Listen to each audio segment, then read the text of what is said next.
लगा के धोखा करेलो तू तो पैसे पमारे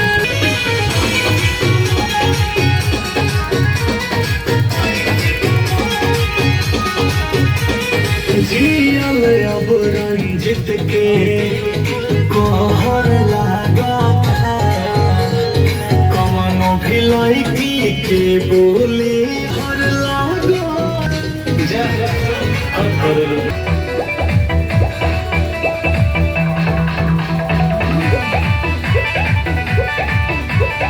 टिकट दो, टिकट यहाँ से लो। 20 रुपए का, 20 रुपए का।